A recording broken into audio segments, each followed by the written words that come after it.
A Bíblia diz em 2 Crônicas, capítulo 29, nos versículos de 1 a 36. Ezequias tinha 25 anos de idade quando começou a reinar e reinou 29 anos em Jerusalém. A mãe dele se chamava Abia e era filha de Zacarias. Temos vídeos interessantes, marcantes sobre Ezequias. Agora temos mais um episódio envolvendo esse rei tão especial. Ezequias fez o que era reto aos olhos do Senhor, segundo tudo o que Davi, seu pai, havia feito. Quando o rei é bom, ele é filho de Davi. É feita uma referência ao rei Davi. 3. No primeiro ano do seu reinado, no primeiro mês, abriu os portões da casa do Senhor e os reparou. Nós sabemos que o povo precisava de um líder santo, espiritual, um homem de Deus. E essa pessoa era o rei, deveria ser o rei. E quando o rei era bom, ele conduzia o povo à santidade, à adoração. Quando o rei era mau, fazia o que era mau aos olhos do Senhor, ele corrompia, ele buscava falsos deuses, ele buscava caminhos tortuosos, de idolatria, de feitiçaria, de apostasia, de desobediência, seguia as nações pagãs e vizinhas, se desviava dos caminhos do Senhor, não seguia a palavra de Deus. E o primeiro sinal, vamos dizer, é não ir na casa de Deus, é não orar, é não louvar, é não adorar, é não ler a Bíblia, né? Não fazer aquilo que se espera de um filho, de uma filha de Deus. Então, o que Ezequias fez aqui? Ele abriu as portas, abriu os portões da casa do Senhor e reparou, reconstruiu, restaurou. Trouxe os sacerdotes e os levitas, reuniu-os na praça leste e lhes disse. Eu digo para vocês, né? Sempre quando algo de Deus, quando há um mover, é os sacerdotes, são os levitas, os cantores, os homens escolhidos de Deus para guiar o povo. Escutem, levitas. Quem são os levitas? Da tribo de Levi. Santifiquem agora a si mesmos e santifiquem a casa do Senhor, o Deus de seus pais. Tirem do santuário tudo o que é impuro. O que acontece? Lembra do culto misto? Lembra de Salomão que amava Deus, mas amava suas mulheres estrangeiras? Lembra do que adorava nos altos, queimava incenso nos altos, se rendia a deuses estranhos? Pois então, traziam abominações, objetos profanos e pecaminosos para a casa de Deus ou para suas próprias casas. Tirem do santuário tudo o que é impuro, porque nossos pais foram infiéis e fizeram o que era mal aos olhos do Senhor nosso Deus, e o abandonaram. Desviaram o seu rosto do tabernáculo do Senhor e lhe viraram as costas. Então aqui tu vê que a iniciativa partiu do rei. O rei chamou os levitas, o rei chamou os sacerdotes, o rei quis fazer a purificação, a santificação, o rei reconstruiu, restaurou, edificou. O rei. Vamos pular para o 8. Então, os pais se desviaram, foram infiéis, pecaram. Por isso a ira do Senhor veio sobre Judá e Jerusalém, e ele os transformou em objeto de espanto, de horror e de vaias, como vocês estão vendo com os seus próprios olhos. Então, qual é a conclusão que nós chegamos?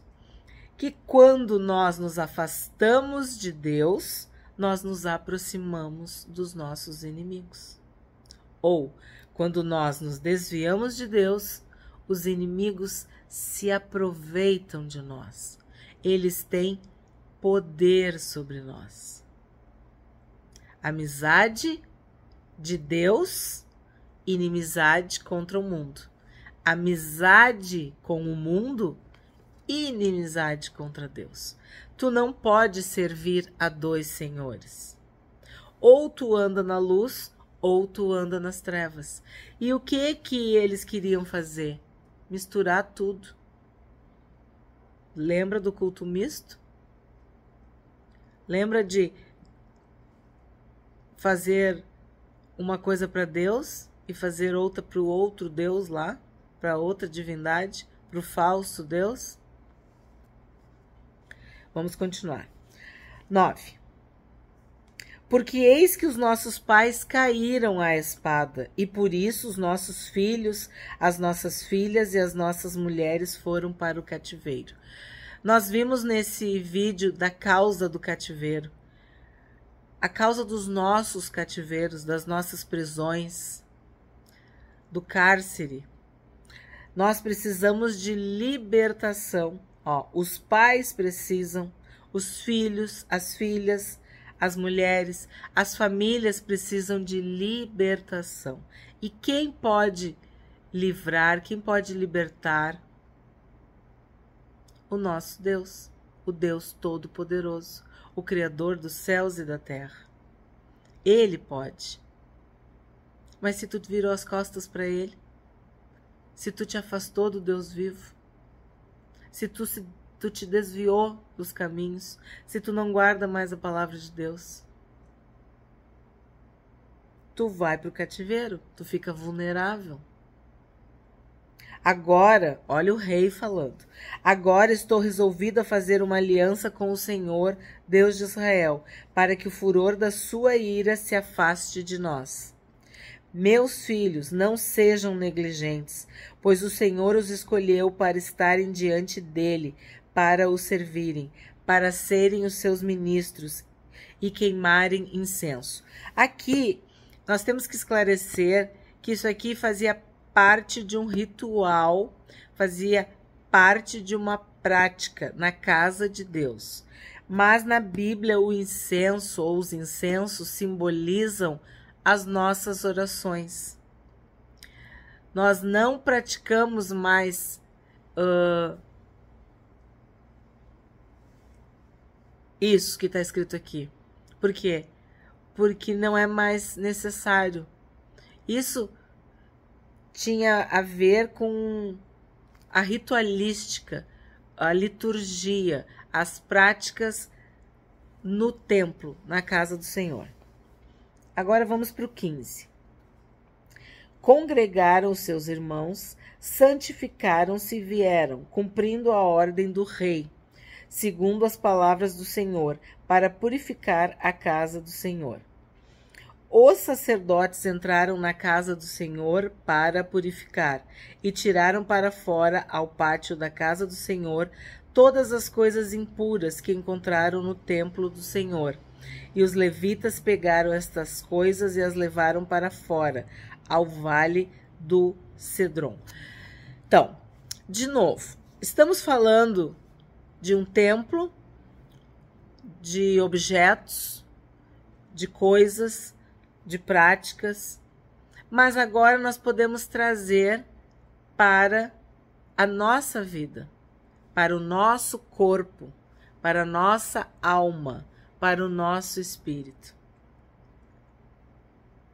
Temos profanado, temos trazido a impureza para nosso corpo, para a nossa mente, para o nosso coração, para a nossa alma, para o nosso espírito. Temos adorado outros deuses, Temos nos inclinado diante de outros deuses? Temos nos desviado da palavra de Deus? É uma reflexão. Os nossos olhos, temos colocado coisas impuras diante dos nossos olhos, nos nossos ouvidos. A boca fala do que o coração está cheio, o que tem saído da nossa boca. Nós podemos comparar o templo do Senhor com o nosso corpo. Nós somos o templo. O Espírito Santo habita em nós. Como está a nossa vida diante do Senhor? Estamos caminhando em santidade, em santificação? Estamos obedecendo a Deus, ouvindo a voz do Espírito Santo? A cada dia, lendo a palavra de Deus, meditando, e estamos colocando em prática? Nós oramos ao Senhor, nós nos humilhamos na sua presença, nós louvamos, adoramos, estamos com Deus? Ou estamos vivendo uma religião, um ritual, uma liturgia, algo vazio, banal, sem sentido? É de nós pensarmos. Nós servimos a Deus de todo o coração, de toda a alma, de todo o entendimento, com tudo que temos, com tudo que somos? Esses versos nos levam a pensar se tem algo impuro nas nossas vidas. Precisamos nos santificar todos os dias, nos consertar todos os dias. Pedir para que o Senhor nos examine, nos sonde, prove os nossos pensamentos. E se Ele, através do seu Santo Espírito, nos convencer do pecado, da justiça e do juízo, que nós venhamos a nos arrepender, a nos santificar, a nos purificar, a tirar para fora tudo aquilo que é vil, profano, impuro, errado. Assim como tu limpa uma casa, tu limpa um carro, tu limpa tuas roupas, o teu ambiente, os objetos que tu usa, o teu próprio corpo, né? Tu faz uma higiene. Como está a nossa vida espiritual? Como está a nossa vida na presença de Deus?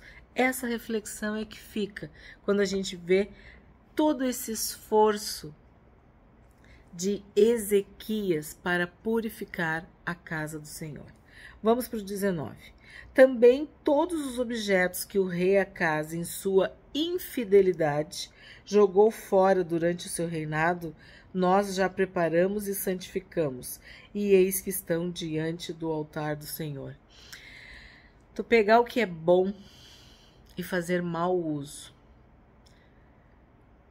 isso é infidelidade.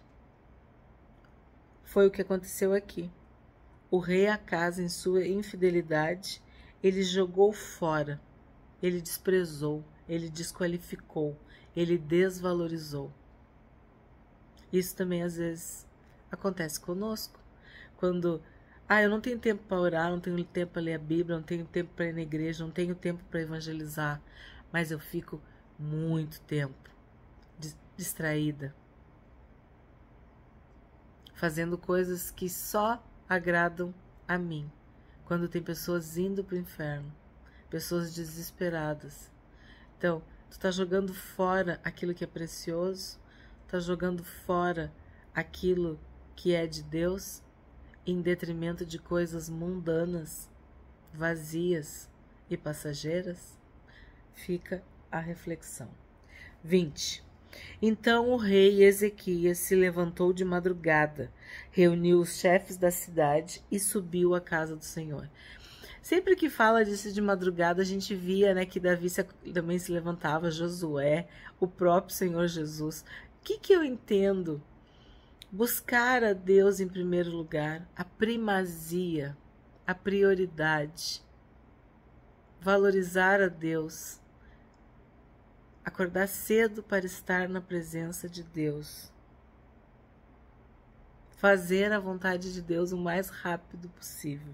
21. Mandou trazer 7 novilhos, 7 carneiros, 7 cordeiros e 7 bodes, como oferta pelo pecado a favor do reino, do santuário e de Judá. E ordenou aos filhos de Arão, os sacerdotes, que os oferecessem sobre o altar do Senhor. Temos um vídeo no canal sobre os números na Bíblia. E a gente estudou que o número 7 é o número da perfeição, é o número completo, é o número total, é o número da plenitude. Então aqui tu vê que para o perdão dos pecados, para o sacrifício, foram oferecidos 28 animais. 4 tipos de animais, mas em número de 7. 7 novilhos, 7 carneiros, 7 cordeiros e 7 bodes. Então, esses 7 vezes 4, nós vimos que o 4 é os 4 cantos da terra. Então, o 7 é completo, perfeito. Então, seria a oferta completa pelo pecado. Claro que nós sabemos que quem consumou, quem fez a oferta perfeita foi o Senhor Jesus. Mas aqui está simbolizando essa oferta, esse sacrifício perfeito pelo pecado. Ó, oferta pelo pecado a favor do reino, do santuário e de Judá. Então, havia pecado no reino, no santuário e no povo. Então, teria que ter oferta para ocorrer a santificação, o perdão desses pecados. Vamos para o 25. Também pôs os levitas na casa do Senhor com símbolos, liras e harpas, segundo o mandado de Davi e de Gade, o vidente do rei, e do profeta Natã, porque este mandado veio do Senhor por meio dos seus profetas. Temos falado inúmeras vezes do poder do louvor, da adoração, da música, dos instrumentos musicais. E aqui mais uma vez, ó, adorar o Senhor com símbolos, liras e harpas, com instrumentos musicais. Todo ser que respira, louve ao Senhor. Nós podemos louvar com palmas, com danças, com instrumentos. E os levitas, ó, fizeram tudo isso na casa do Senhor. 26. Os levitas estavam em pé com os instrumentos musicais de Davi, e os sacerdotes tinham as trombetas. Ezequias ordenou que oferecessem o holocausto sobre o altar. No momento em que começou o holocausto, começou também o cântico ao Senhor com as trombetas, ao som dos instrumentos musicais de Davi, rei de Israel. Eu tenho dito para vocês, né? Sempre que um rei faz algo bom, é vinculado a Davi. E aqui fala, ó, os instrumentos musicais de Davi. Davi era a referência de louvor, de adoração ao Senhor. 28. Toda a congregação se prostrou. Eles estavam em pé e agora se prostraram. Quando se entoava o cântico e as trombetas soavam, tudo isso até findar-se o holocausto. Depois que eles terminaram de oferecer o sacrifício, o rei e todos os que estavam com ele se prostraram e adoraram. Então o rei Ezequias e os chefes ordenaram aos levitas que louvassem o Senhor com as palavras de Davi e de Asaf, o vidente. Eles o fizeram com alegria e se inclinaram e adoraram. Então, os salmos de Davi, os cânticos de Davi, as orações de Davi, os instrumentos de Davi. O que tudo isso quer dizer? O legado, o exemplo, tudo que Davi era, tinha ficado. Aqueles que seguiam, que faziam o que era reto, o que era bom, o que era digno diante de Deus, seguiam, vamos dizer, os passos de Davi. Faziam como Davi fazia, porque Davi adorava o Senhor, dançava na presença do Senhor. E ele disse, né, naquele episódio de Mical, que ele se humilharia, que ele faria quantas vezes fosse necessário para adorar e agradecer a Deus, porque Deus tinha escolhido ele para ser rei sobre Israel. Ezequias tomou a palavra e disse: agora vocês se consagraram ao Senhor. Venham e tragam sacrifícios e ofertas de ação de graças à casa do Senhor. A congregação trouxe sacrifícios e ofertas de ação de graças, e todos os que estavam de coração disposto trouxeram holocaustos. Aqui a gente lembra daquele texto que diz que Deus ama quem dá com alegria, quem oferta, quem é generoso, quem tem ações de graça. O que quer dizer ações de graça? Eu tenho atos de gratidão, atitudes. Tu fala, tu louva, tu adora, mas tu faz coisas que materializam a tua gratidão. Tu oferta, tu dizima, tu doa, tu é generoso. E a congregação trouxe sacrifícios e ofertas de ação de graças ao Senhor. Aí vamos para o 34. Os sacerdotes, porém, eram muito poucos e não conseguiam tirar a pele de todos os holocaustos. Por isso, seus irmãos, os levitas, os ajudaram até findar-se a obra e até que outros sacerdotes se santificaram, porque os levitas foram mais retos de coração para se santificarem do que os sacerdotes. Então, aqui vem mais uma promessa de Deus que abençoou a tribo de Levi, que quando foi feita a divisão, eles não receberam uma porção, uma terra, uma parte, porque eles teriam a sua porção no Senhor e entre todos os seus irmãos. E aqui está bem claro, ó, que os levitas foram mais retos de coração. E eu tenho dito para vocês, a única tribo que permanece até hoje, até os dias de hoje, é a tribo de Levi, são os levitas.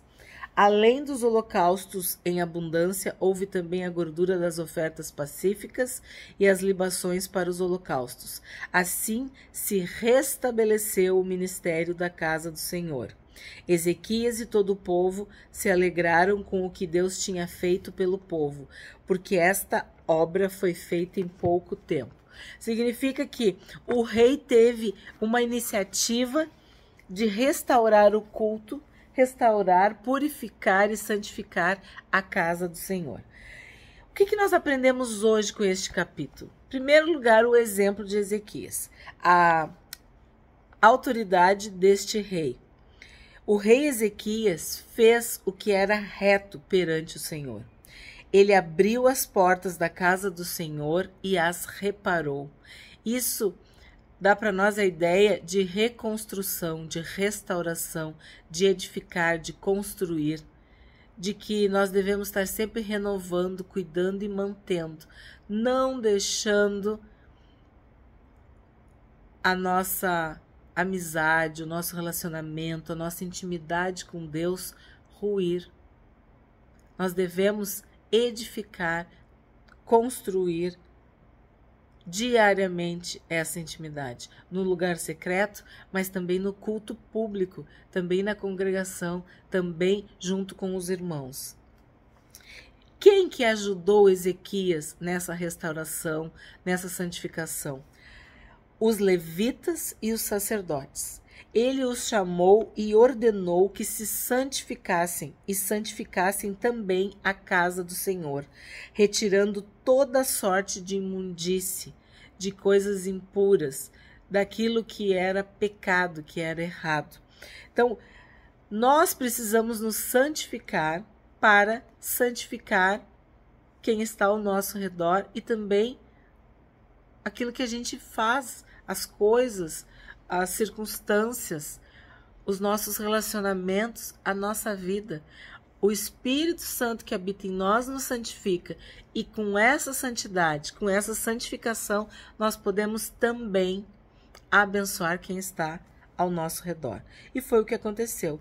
Os levitas e os sacerdotes se santificaram, santificaram a casa do Senhor, retiraram toda a impureza e fizeram ofertas, sacrifícios, holocaustos e louvores ao Senhor. E houve uma festa, uma celebração com cânticos e instrumentos musicais de Davi.